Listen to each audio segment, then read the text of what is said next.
High school की हालत देखिए, 3 से 4 टीचर हाई स्कूल चलाएंगे। शर्म आनी चाहिए ऐसे लोगों को जिन्होंने अपने दफ्तर में बैठ करके इन लिस्टों को बनवाया है और घुटने पकड़ के कश्मीरी लीडरों के वहां से उनको अप्रूव करवाया है। और पपेट्स जहां से हमारे एमएलए कैमरा पे दिखते थे वो भी नहीं दिख रहे हैं। सारा रचा रचाया खेल उनका है। क्या आप कहाँ थे? आपको नहीं पता था कि इस इलाके में क्या समस्या है, हल कशीर में किस प्रॉब्लम देखते हैं एटीटी ड्राइव को।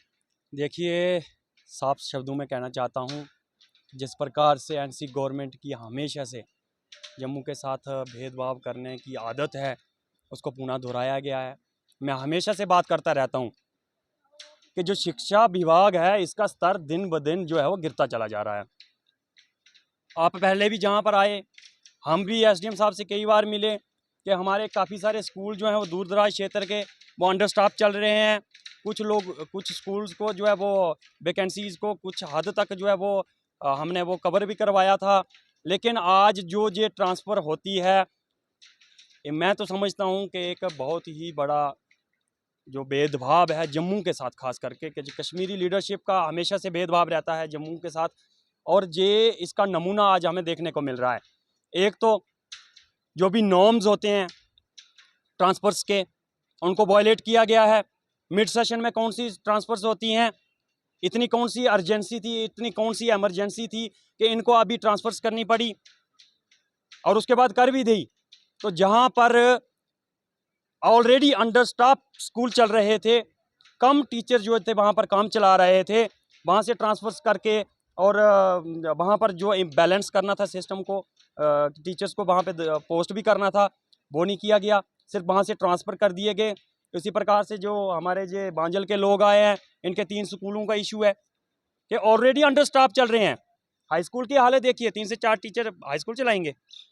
शर्म आनी चाहिए ऐसे लोगों को जिन्होंने अपने दफ्तर में बैठ करके इन लिस्टों को बनवाया है और घुटने पकड़ के कश्मीरी लीडरों के वहां से उनको अप्रूव करवाया है। और पपेट्स जहां से हमारे एमएलए कैमरा पे दिखते थे वो भी नहीं दिख रहे हैं। सारा रचा रचाया खेल उनका है। क्या आप कहाँ थे? आपको नहीं पता था कि इस इलाके में क्या समस्या है, हल कशीर में किस प्रॉब्लम से जूझ रहे हैं लोग, उन बच्चों की हालत क्या है, किस तरह से शिक्षा का स्तर जो है वो ऊंचा जाएगा।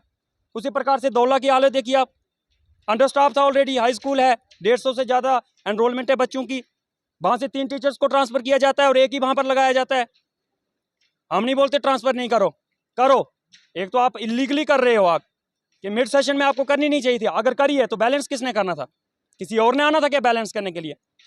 ये दर्शाता है कि ये लोग, जो अनपढ़ लोग असेंबली में भेजे गए हैं लोगों के द्वारा, लोगों को बेवकूफ़ बनाकर असेंबलियों में पहुंचे, इनको पता ही नहीं है कि बैलेंस कैसे करना है यार सिस्टम।